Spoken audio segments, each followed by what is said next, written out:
할렐루야. 우리 주님을 사랑하시면 아멘 하시겠습니다. 주님을 뜨겁게 사랑하시면 뜨겁게 아멘 하시겠습니다. 여러분이 찬양을 들을 때 어떠신가요? 어떻게 반응하시나요? 몸이 좀 들썩거리지 않으신가요? 저게 히브리식 표현이거든요. 히브리라고 하는 말은 유대인들을 말하는 것인데, 그 유대인들은 히브리인, 저 강을 건너온 사람들, 히브리인이라고 말을 하거든요. 강을 건너왔어요. 하나님의 약속의 땅을 향해서 건너온 사람들인데, 히브리인들은 사고 속에 항상 하나님에 대한, 하나님의 나라에 대한 인식이 있기 때문에 늘 그들은 그들의 영혼에 대해서 깊은 관심을 가졌죠. 그래서 내 영혼아, 야훼를 송축하며 그의 모든 은택을 잊지 말지어다. 여러분의 영혼에 대해서 따로 이렇게 분리를 시켜놓고 그 영혼의 소중함, 영혼이 무엇을 원하는지, 그 영혼이 무엇을 먹고 사는지, 영혼이 어떨 때 힘을 얻는지, 그 영이 어떤 때 춤을 추는지, 그 영이 어떨 때 슬퍼하는지, 영에 대해서 관심 있으십니까? 배에 관심 있는 거예요. 배. 뭘 먹어야 될까? 오늘 뭘 먹으면 좀 이 더위에 그냥 시원할까? 그냥 혹시 배에 관심 있는 것은 아닙니까? 내가 무슨 말을 들어야 좀 마음이 좀 따뜻하고 감동이 되고 위로가 될까? 혹시 감성에 관심 있는 것은 아닙니까? 그러나 하나님 하면 제일 먼저 뭐가 떠올라야 돼요? 영혼입니다. 왜냐하면 육체는 우리 영혼을 담는 그릇이고, 그리고 하나님의 성령이 거하시는 성전이기 때문에 그래요. 이게 사실 찬양마다 여러 가지 반응이 있지만, 저는 저 찬양만 들으면 몸이 막 들썩들썩합니다. 내 영혼아, 주를 찬양하라 하는데 반응이 없으면 이거 되겠습니까? 그래서 그냥 시간 같이 좀 그냥 넉넉하면 이 찬양을 같이 부르고 막 춤을 추고 싶은 마음이 간절한데, 늘 마음의 중심에 기억하십시오. 내 영은 과연 안전한가, 무사한가, 충만한가, 목마르지 않은가. 우리의 진짜 중요한 것은 바로 영혼입니다. 그리스의 유명한 철학자 플라톤이 이제 나이가 들어서 세상을 떠날 날이 다가왔습니다. 오늘 내일 하고 있는데 친한 친구가 와서 묻습니다. 여보게, 자네가 쓴 책 가운데 대화라고 하는 아주 시대의 역작인데 그 책의 요점이 뭔가? 한마디로 요약하면 자네가 쓴 그 책의 그 아주 방대하고 유명한 책의 요점이 뭔가? 라고 물었습니다. 그러자 플라톤은 말하기를 한참 생각하다가, 요점은 말이야, 죽는 연습을 하라는 것이네. 죽는 연습. 인간에 대해서 깊이 연구를 했던 철학자들은 인간은 과연 누구인가, 무엇인가, 왜 사는가, 이게 관심이었거든요. 근데 결국 그 유명한 철학자들의 인생이란 뭐냐? 날마다 죽는 연습하는 거다. 죽는 연습 좀 많이 하시고 계시나요? 죽음이란 누구도 피할 수 없는 것인데 어느 날 갑자기 털커덕 우리를 찾아오는 것이란 말이죠. 근데 이게 사전에 예고를 할 수도 있겠지만 어떤 때는 전혀 예고 없이 찾아온단 말이죠. 그래서 인간은 지혜롭게 항상 죽음을 대비하고 죽음에 대한 연습을 해야 된다. 이게 철학자들이 하는 것입니다. 이제껏 살아오면서 어떻게 좀 연습이 잘 되셨나요? 표정들이 조금 이상하신 것 같은데, 영원히 안 죽으실 것 같은 그런 표현을 하시네. 그런데 여러분, 인간은 죽는 연습을 하고 사는 것이 철학적인 명제라면 신앙은 어떤 신앙? 우리는 죽음을 연습하는 것이 아니라 부활을 연습합니다. 한번 따라 하실까요? 우리는 부활을 연습한다.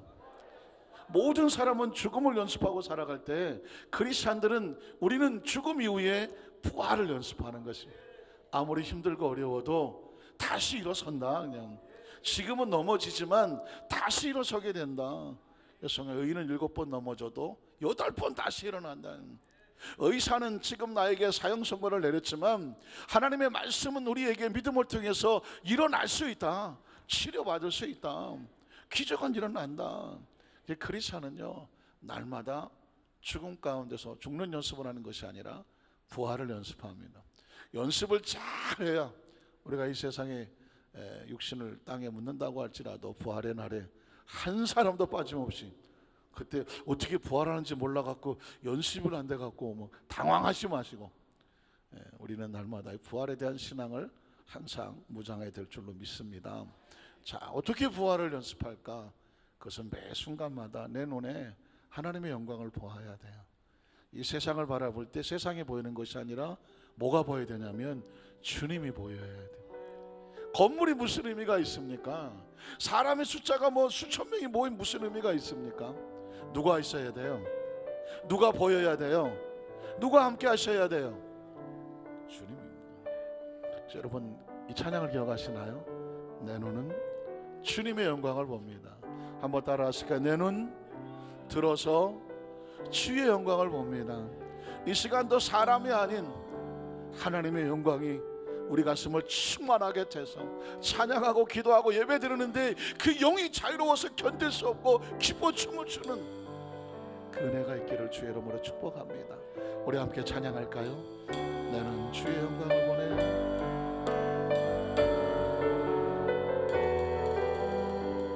진정하고 기쁨의 찬양을 주님께서 원하십니다. 나는 주의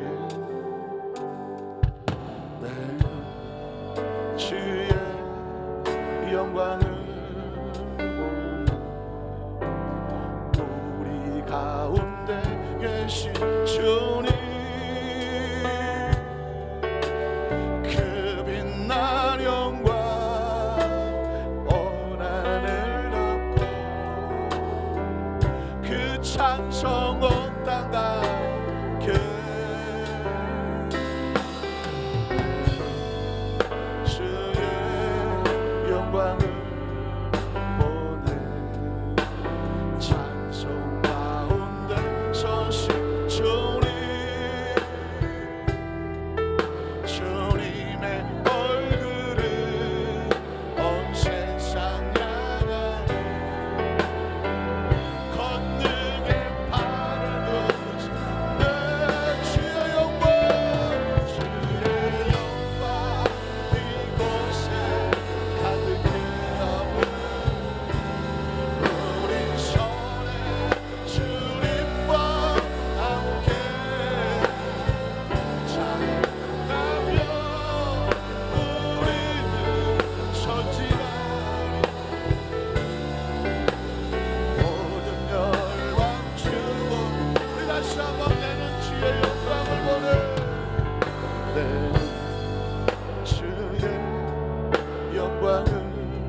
같이 묵상으로 기도하겠습니다. 어떤 제목을 가지고 이 자리에 나오셨나요? 어떤 마음을 가지고 나오셨나요? 우리 속에 있는 것을 다 내려놓으면 어떨까요? 그리고 한 가지만 기억하십시오. 주님의 영광을 위해서 나의 주어진 모든 삶이 쓰임받게 하여 주시옵소서. 잘 되는 것은 잘 되는 걸 통해서 하나님의 영광이 드러나게 하시옵소서. 혹시 내가 힘들고 어렵습니다. 누구에게도 말 못할 정말 처절하고 절박한 상황입니다. 그러나 그곳에 역사하시는 주님의 영광을 기대합니다. 이 시간 하나님 그 영광의 통로로 나를 그리고 우리 교회를 사용하여 주시옵소서. 이 시간 주 이름을 세 번 부르고 통성을 한번 기도합니다. 주여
하나님께서 하나님의 마음을 우리에게 열어주셔서 감사합니다.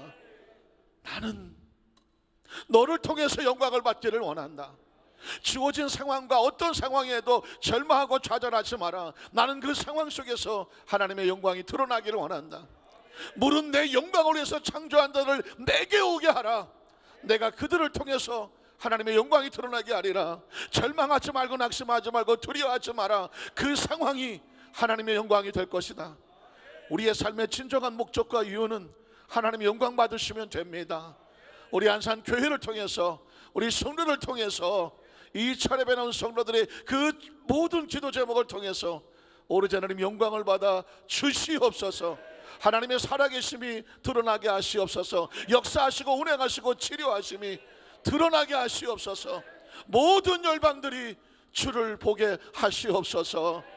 오늘 이 밤에 나는 우리 성도들의 영안을 열어주셔서 하나님의 영광이 보이게 하시옵시고 귀를 열어주셔서 말씀으로 뜨거워지게 하여 주시옵시고, 심령이 활짝 열려지게 하여 주셔서 하나님이 나에게 이걸 원하시는구나, 하나님의 마음이 이런 것이었구나, 하나님의 마음을 가슴에 가득 끌어안고 이 세상을 갖다 놓아도, 어디를 갖다 놓아도 하나님의 마음에 이끌려서, 하나님의 마음에 감동이 되어져서, 하나님의 마음이 능력이 되어져서, 하나님의 마음이 권세가 되어져서 그 마음을 전하지 않고는 견딜 수 없는 그 심정이 불붙는 것 같아서 하나님의 영으로 뜨겁게, 하나님 날마다 힘있게 권세있게 하나님의 역사를 드러내는 통로들 되게 도와 주옵소서.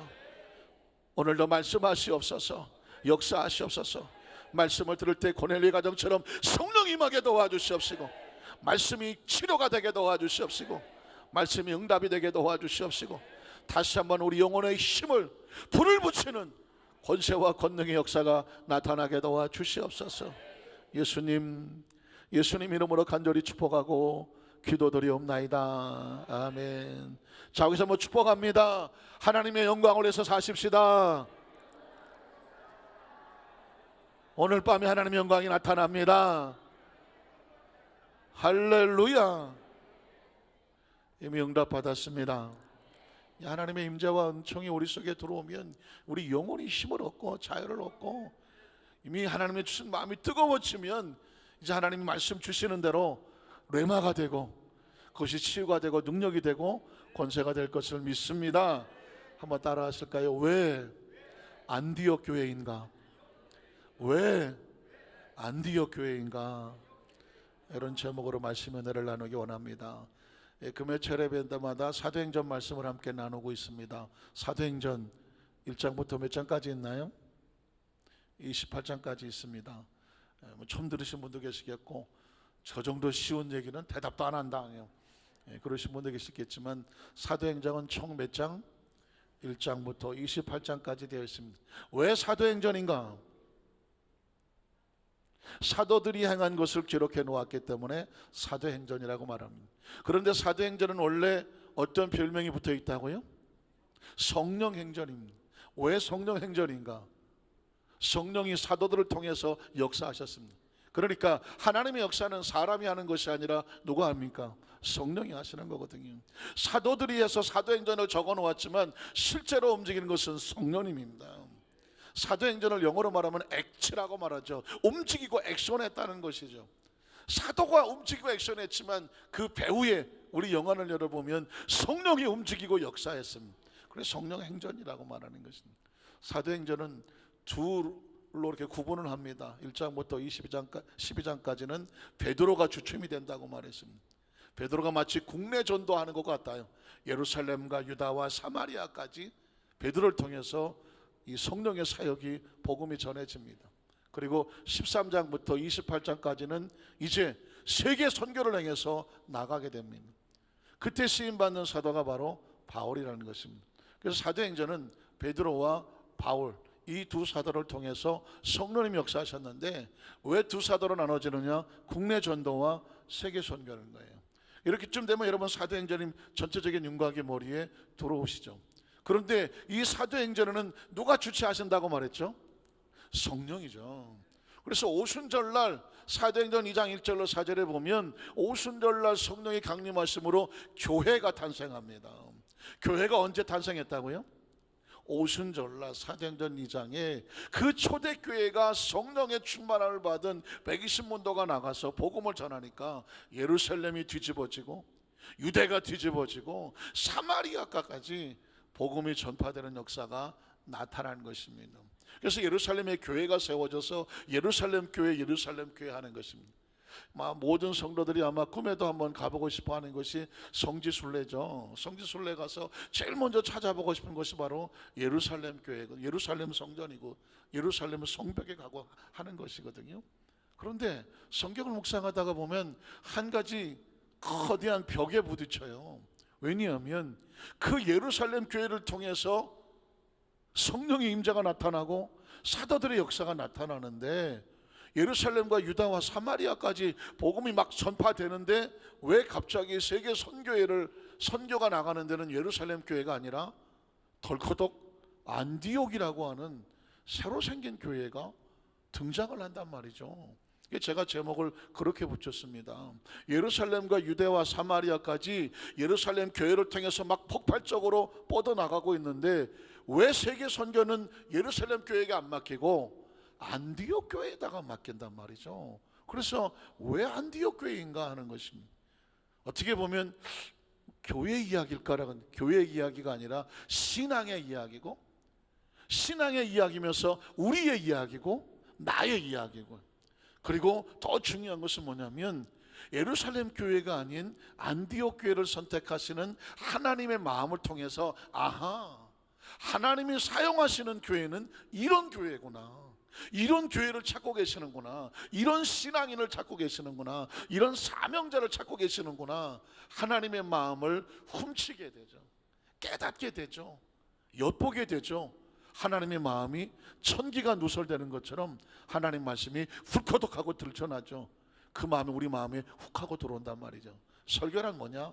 천기가 누설되는 거죠. 하나님이 감춰냈던 말씀이 쑥 하고 드러나는 것입니다. 은혜는 뭐냐? 그게 나한테 들어오는 것이죠. 역사는 뭐냐? 그것이 내 삶 속에 레마가 돼서 그 말씀을 붙잡는 사람에게 말씀대로 나타나는 것입니다.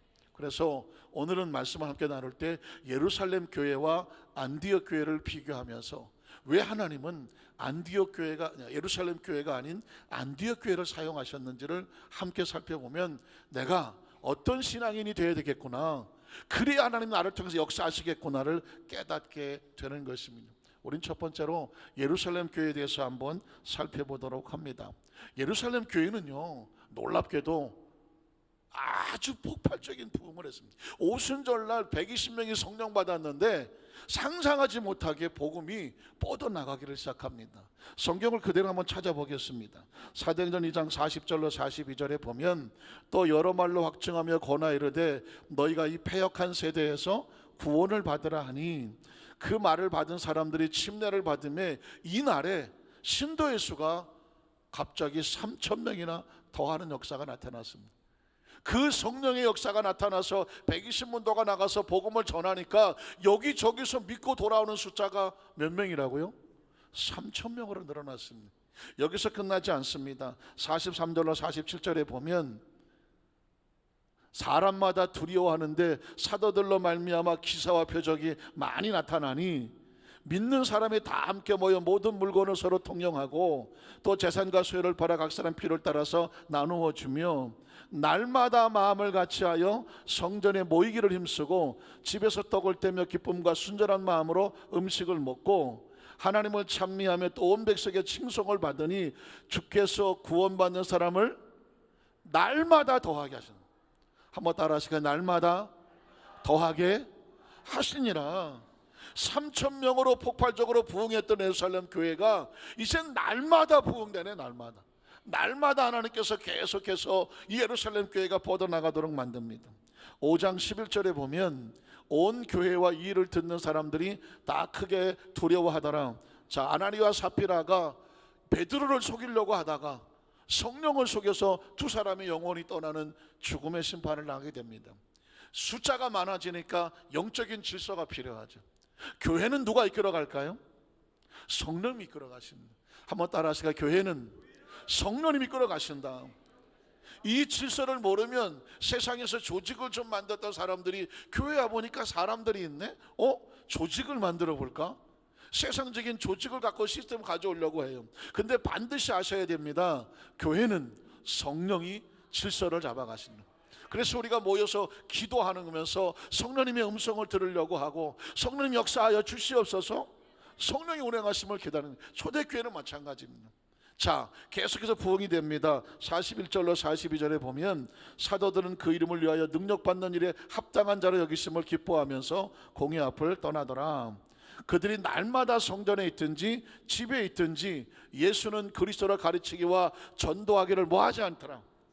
그치지 않아요. 그들은 아침에 일어나 하루 저녁 때까지 날마다 성전에 모여지고 모이면 기도하고 흩어지면 전도해서 날마다 예수가 그리스도인 것을 증거하니 이 예루살렘 교회가 예루살렘 유다와 사마리아까지 쭉쭉 뻗어나가는 데 있어서는 성령 받은 사람이 나가서 그 복음을 전하는 자들이 날마다 전하기 때문에 그렇습니다. 자, 사도행전 6장 6절로 7절에 보면 사도들 앞에 세우니 사도들이 기도하고 그들에게 안수하니라. 자, 하나님의 말씀이 점점 어떻게 돼요? 왕성해지죠. 자, 날마다 복음을 전한, 날마다 전도가 그치지 않죠. 날마다 구원받는 숫자가 더하죠. 그러니까 하나님의 말씀이 점점 왕성해. 이게 예루살렘 교회예요. 왕성하고 예루살렘에 있는 제자의 수가 더 심히 많아지고. 그래, 여러분, 예루살렘 교회는요 이렇게 하나님께 복을 받아서 성령의 역사 기하급수적으로 막 뻗어나가는 부흥의 역사가 있었어요. 여기서 그치지 않죠.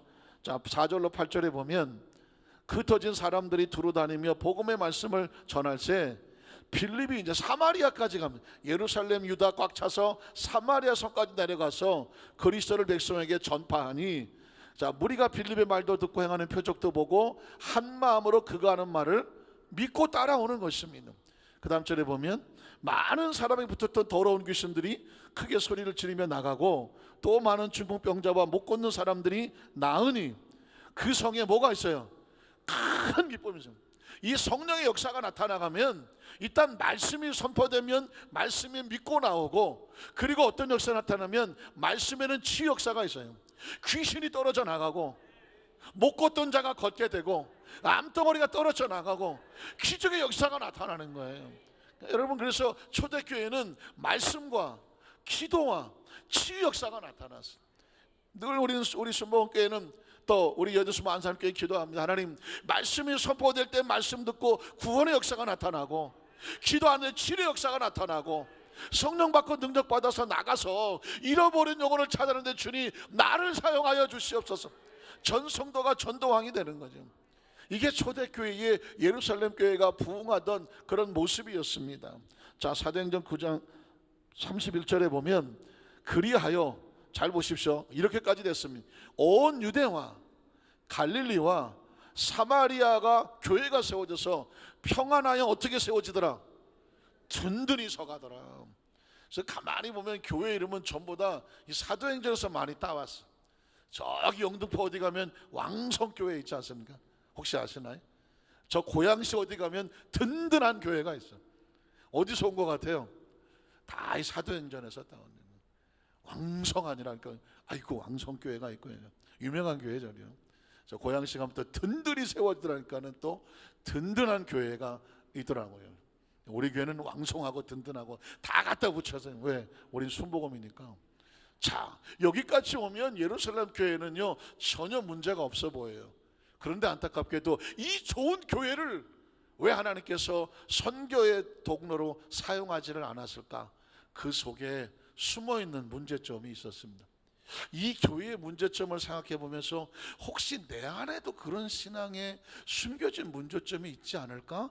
혹시 한번 살펴볼 필요가 있습니다. 자, 예루살렘 교회의 문제점이 뭐냐면 사도행전 11장 1절로 3절에 보면 유대에 있는 사도들과 형제들이 이방인들도 하나님 말씀을 받았다 함을 들었. 자, 사도행전 11장이니까 10장에 무슨 일이 있었겠습니까?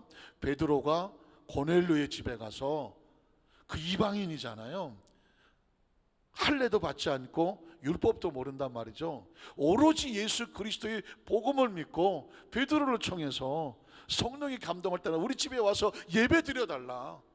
주위의 친척들을 다 모아놓고 베드로 통해서 예배를 드려달라 그랬습니다. 그곳에 베드로 가서 말씀을 전하니까 말씀을 듣는 가운데 성령의 역사가 나타나고, 안수하니까 방언의 역사가 나타났어요. 근데 이 소식이 예루살렘 교회에 전해진 겁니다. 그 소식을 듣고 예루살렘 교회 성도들이 어떤 반응을 보였냐면 돌아왔어. 베드로가 좀 이상한데 이거? 아니, 하나님이 우리 이스라엘만 구원해서 저 사마리아까지는 이해하겠는데, 아니 저 이방인, 저 이탈리아 로마 사람, 저 백부장의 고넬료의 집에 가서 베드로가 이 초대교회를 세운 예루살렘 교회의 가장 상징적인 사도가 거기 가서 복음을 전했다는 말을 듣고 나서 예루살렘 교회가 발칵 뒤집어졌어요. 그리고 베드로를 비난하기 시작을 합니다. 이방인들도 하나님 말씀을 받았다 함을 들었더니 그 다음 절에 보니까 베드로가 예루살렘에 올라갔을 때에 할례 받은 사람들이 누구를 비난합니까? 베드로를 비난합니다. 봅시다 좀. 아니 당신 말이야 어디 갔다 왔냐고 말해. 듣자 하니 자 이방인 집에 가서 예배 드리고 왔다고 하는데 이럴 수가 있습니까? 막 도끼 눈을 하고 입에 거품을 물고 베드로를 비난합니다. 여기서 말할 때 할례자라고 말하죠. 할례자란 뭐냐면 여러분 아시겠지만 아브라함 이후 하나님께서 유대인들은 사내아이가 태어나면 난지 8일 만에 양피를 끌어낸다고 말하죠. 뭐 요즘 여기는 뭐 어린아이들은 없는 것 같으니까요. 그러니까 포경 수술을 하는 거예요. 서컴사이라고 해서 포경 수술을 하는데 그걸 통해서 하나님의 백성인 것을 표시를 하는 육체의 표시였어요. 그래서 그 당시는 유대인들만 할례를 받았어요. 유대인들만 포경 수술을 했단 말이에요. 이방인들은 그런 거 있는지도 몰랐어요. 그러니까 여기 할례자들이란 뭐냐? 난 유대인이야. 아브라함의 자식이야. 그런데 저 로마인들은 할례를 안 받았으니까 저 할례 받지 못한 저 죄인들을 우리는 상대할 수 없다라고 말하는 거기서 차별의식이 나오기 시작합니다. 그러면서 할례자들이 베드로를 비난합니다. 뭐라고 비난할까요? 그 다음 절에 보니까 이르되 뭐 베드로님도 아니야, 이거 뭐 사도님도 아니야. 이게 사람이 막가자가 달라들면 바로 너야. 그냥 베드로한테 네가 무할례 집에 들어가서 함께 먹었다고 하니, 그래서 어쨌다는 거예요. 베드로가 잘못했다고 베드로에 대해서 비난을 하는 겁니다. 예루살렘 교회가 보세요. 이게 숫자가 지금 수천 명이 되잖아요. 아니 수만 명이 될 수가 있어요.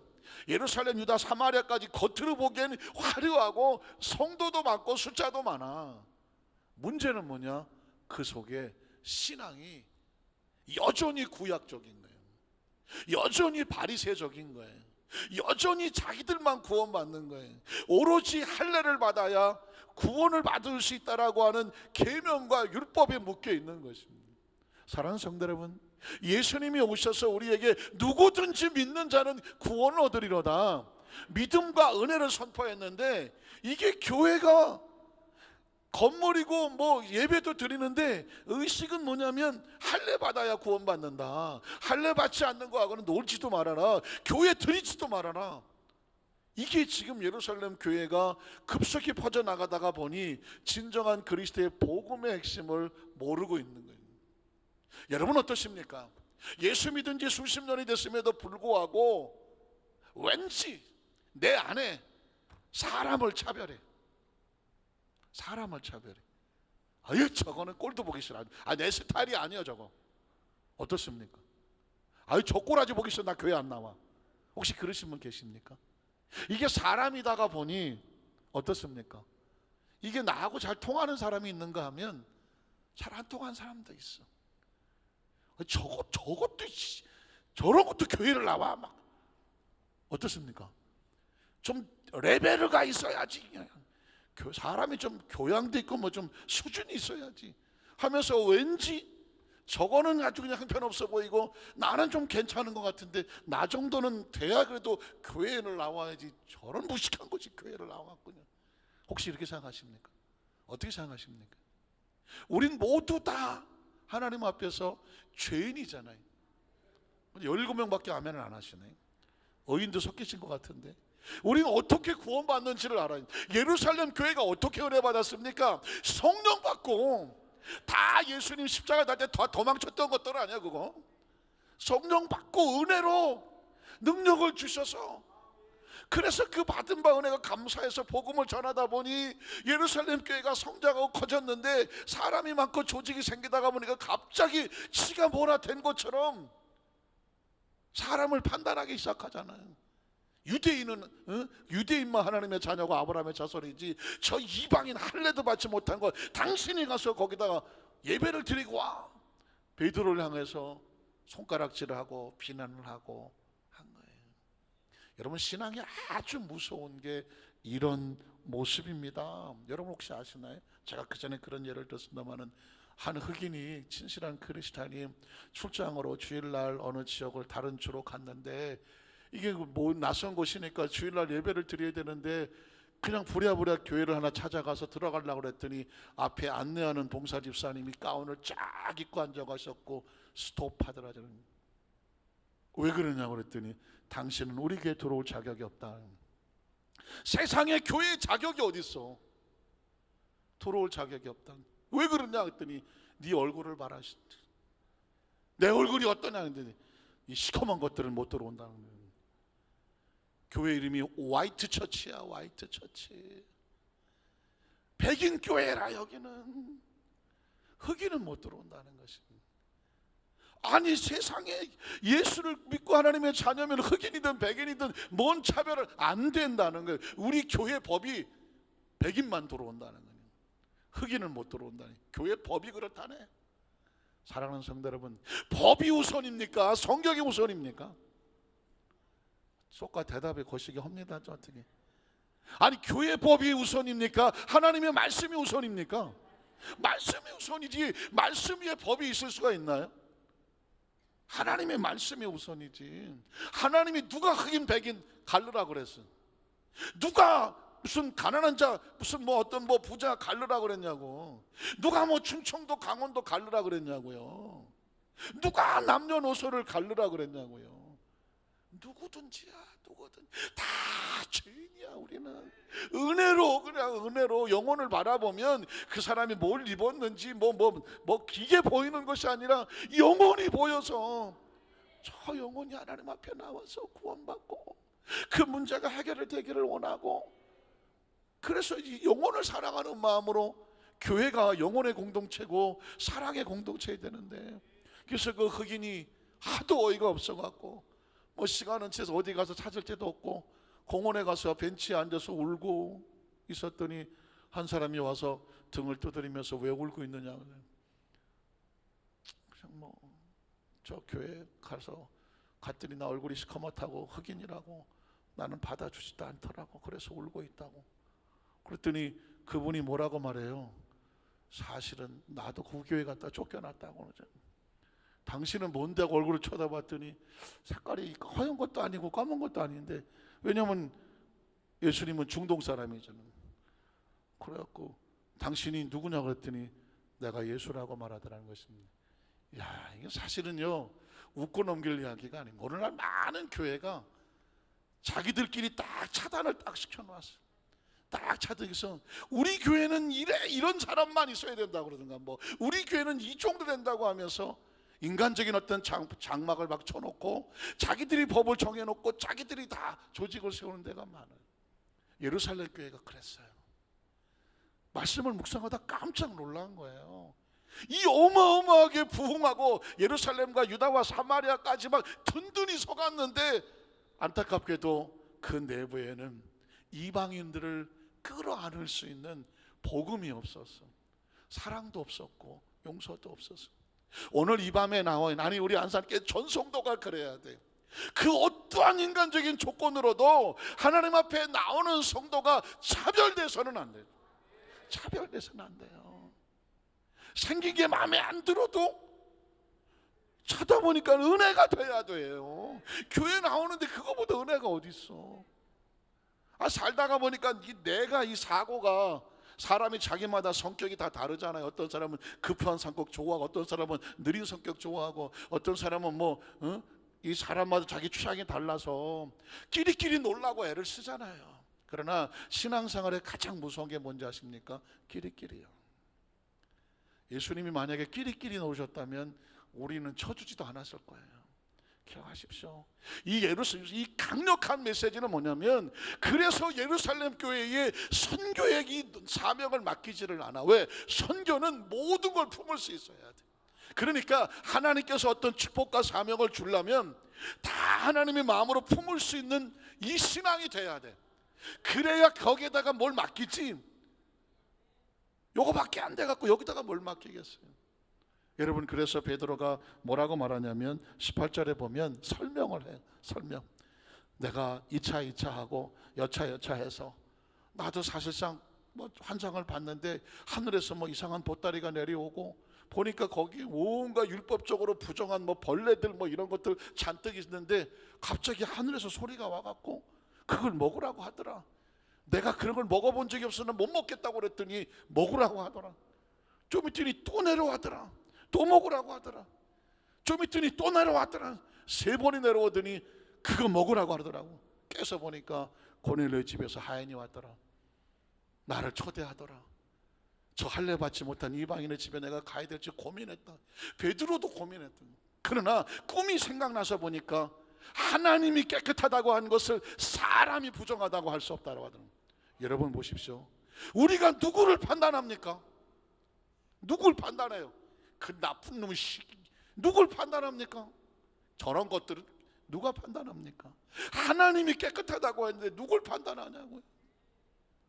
사랑하는 성도 여러분, 누군가 우리가 하나님 앞에 섰는데 아유 저거 아유 저런 거 저거 누군가 우리 뒤통수에 대고 우리를 정죄하고 참소했다고 해보십시오. 그런데 하나님께서 그 말을 듣고 그래? 네 말 듣고 나니까 그러네. 만약에 그랬다면 세상에 우리처럼 비참한 사람이 어디 있습니까? 막인 우리를 정죄하려고 달라들 거예요.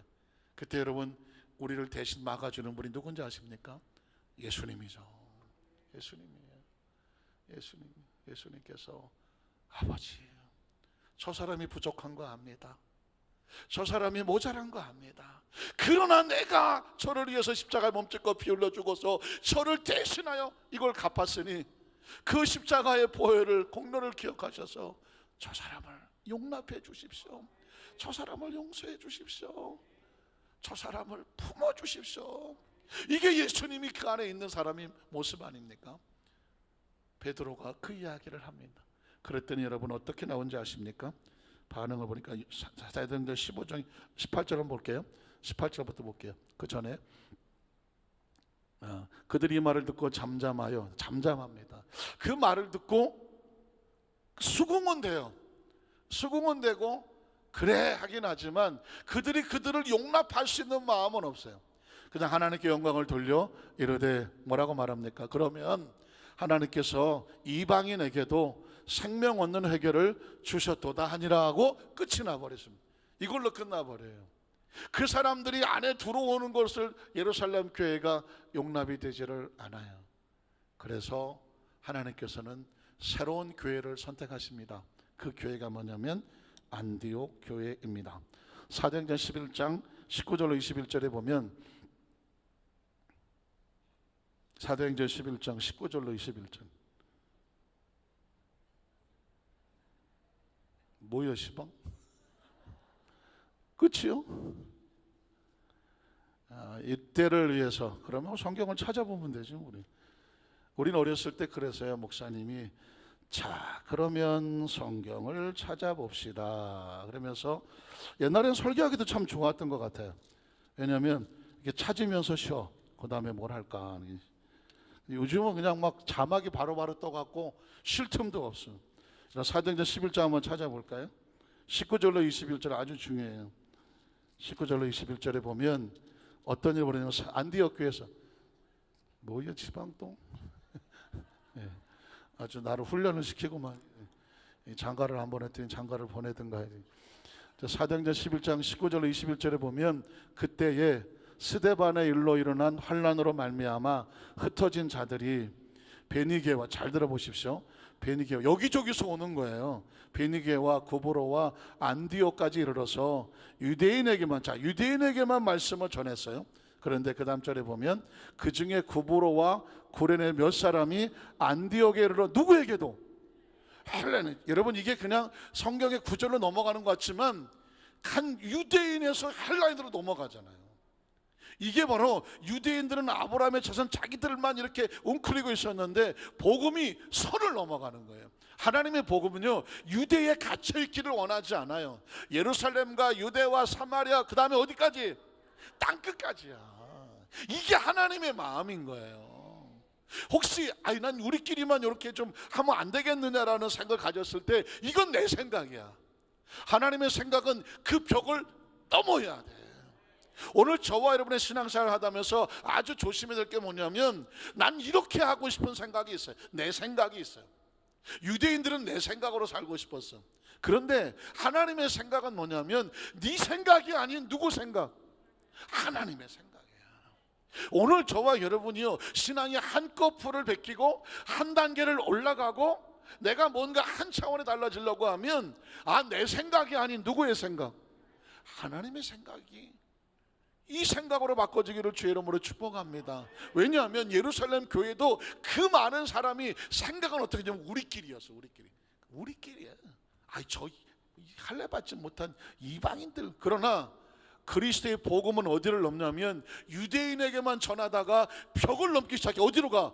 헬라까지 넘어가. 그래야 그 다음 단계, 그 당시에 가장 큰 나라가 이 헬라어를 썼어요. 성경은요, 놀랍게도 예수님이 말씀하실 때는 아람어, 히브리어 이런 말을 써야 돼요. 구약은 히브리어 썼거든요. 이스라엘 말로 써진 게 아니에요. 신약은 헬라 말로 써졌어요. 마치 오늘날 영어처럼 그 당시에 전 세계 사람들에게 통용될 수 있는 가장 보편적인 언어가 헬라 말이었어요. 그러니까 우리 이 성경만은, 기독교만 그래요. 다른 종교는요, 그 나라 말로 기록이 되었어요. 그런데 기독교는 당시 최고의 나라의 말로 번역이 됐어요. 그렇기 때문에 복음이 어떻게 했냐면 전 세계로 뻗어나갈 수가 있는 거죠. 헬라로 넘어가지 않습니까? 헬라인에게도 말하여 주 예수를 전파합니다. 이 한 구절 때문에 복음이 유대에 갇혀져 있지 않고 그 벽을 넘어가고 있습니다. 이것 때문에 저와 여러분이 구원받은 거예요. 이것 때문에. 만약에 유대에 갇혀 있었으면 언감생심 저와 여러분에게는 복음이 안 왔어요. 어쩌면 여러분에게 그 복음이 갇혀 있을지 몰라. 여러분이 거기서 여기까지 난 전도 못해, 난 뭐 그런 거 관심 없어, 바빠 하는 사람은 여러분의 때에서 복음이 갇혀 있어.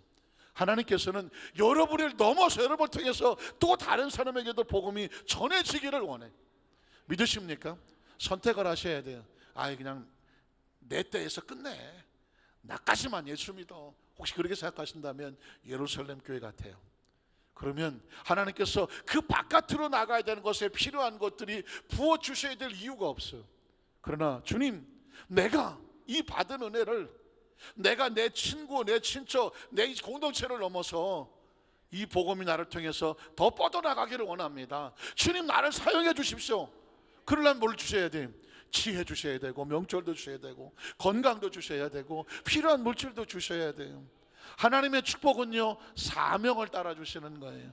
한번 따라 하실게요. 하나님의 축복은 사명을 위해서 주시는 거다. 사명 때문에 성령 주는 거지, 사명 때문에 능력 주는 거예요. 사명 때문에 부흥을 주시는 거예요. 헬라인에게 말하여 주 예수를 전파하니, 그 다음 주 어떻게 됩니까? 주의 손이 그들과 함께 하심에 수많은 사람, 이제는 인종이 필요 없어. 지위 고하 막론하고 이제는 유대인을 넘어서 전 세계 사람들이 어느 민족이든지 이 공동체 안으로 들어오게 세며 생긴 교회가 뭐라고요? 안디옥 교회인 것입니다. 예루살렘 교회는 그걸 포용하지 못했어. 그러나 안디옥 교회는 그걸 포용하기 시작을 했습니다. 자, 22절로 26절에 보면 예루살렘 교회가 이 사람들의 소문을 듣고 바나바를 안디옥까지 보내니 그가 이르되 하나님의 은혜를 보고 기뻐하며 모든 사람에게 굳건한 마음으로 주와 함께 머물러 있으라 권하니, 바나바는 착한 사람이요 성령과 믿음이 충만한 사람이라. 이에 큰 무리가 이제 안디옥 교회로 더하여집니다. 예루살렘 교회는 유대인들의 큰 무리였어요. 그러나 안디옥 교회는 인종을 초월한 이방인들의 큰 무리가 안디옥 교회로 점점 더하여 지기 시작합니다. 그 다음 절에 바나바가 사울을 찾으러 다소에 가서 만남에 안디옥에 데리고 와서 둘이 교회에 1년간 모여 있어서 큰 무리를 가르쳤다라고 말하고 있습니다. 자, 그래서 이제 오늘 본문에 보면 사도행전 13장 1절로 3절에 보면 안디옥 교회에 선지자들이 있고 교사들이 있었습니다. 사명자들이 있었습니다. 근데 아까 바나바가 있고 니게르라고 하는 사람인데, 니게르는 뭐냐면, 어원이 뭐냐면 니그로예요. 니그로 하면 무슨 생각이 들까요? 미국에서는 절대로 해서는 안 되는 말이죠. 흑인이란 말이죠. 놀랍지 않습니까? 이 당시에 이방인들도 받아들이지 않는데 흑인을 받아들여요. 이 안디옥 교회는 바나바라는 사람과 니게르라고 하는 시몬, 이 사람은 흑인이야. 흑인도 안디옥 교회에 왔어. 또 구레네 사람 루기오와 더 놀라운 건 뭐냐면 분봉왕 헤롯의 젖동생 마나엔, 이 사람도 교회에 들어왔어. 헤롯은 세 사람이 있었다고 말했죠. 헤롯 대왕, 헤롯 안티파스, 헤롯 아그리빠가 있다고 말했습니다. 헤롯, 분봉왕 헤롯은 뭐냐면 세례 요한을 순교시킨 사람이에요. 죽인 사람이에요. 근데 그 사람하고 젖을 같이 먹고 자란, 배가 다른지는 모르겠습니다만은 헤롯의 동생이에요. 마나인이라는 사람도 이 안디옥 교회에 예수를 믿고 들어왔어. 그 사람도 받아줬어. 그리고 사울도 받아줬어. 사랑하는 성도 여러분, 이게 지금 안디옥 교회에 이름이 늘어져 있지만 이 교회의 성품이 어떠며 이 교회의 성격이 어떠며 성교의 비전이 어떤지를 보여주고 있는 것입니다. 그 다음 절을 보면, 그래서 주를 섬겨 금식할 때에 성령이, 그러니까 그 교회에는 성령이 이끌기 시작했습니다. 내가 불러 시키는 일을 위하여 바나바와 사울을 따로 세우라 하시니, 그 다음 절에 이에 금식하며 기도하고 두 사람에게 안수하여 세계 선교를, 두 사람의 선교사를 파송하는 것입니다. 말씀을 정리하기를 원합니다. 사랑하는 성도 여러분, 우리가 하나님의 축복을 받기 위해서는 외부적인 것들도 중요하지만 내부적인 것들도 단단하게 준비하는 것이 중요해요. 우리의 신앙은 철저하게 우리가 받은 은혜를 가슴에 끌어안아서 그냥 그 은혜에 젖어 있어야 돼요. 내가 은혜에 감사하는 사람은 다른 사람을 향해서도 마음이 열려지고 수용하고 용납하고 사랑하고 용서할 수 있어야 돼요. 혹시 여러분 생각해 보십시오. 이제 우리 교회에도 이 안산은 특별히 다문화가 많이 있기 때문에 어느 날 막 흑인들이 와서 예배 드릴 수 있어요.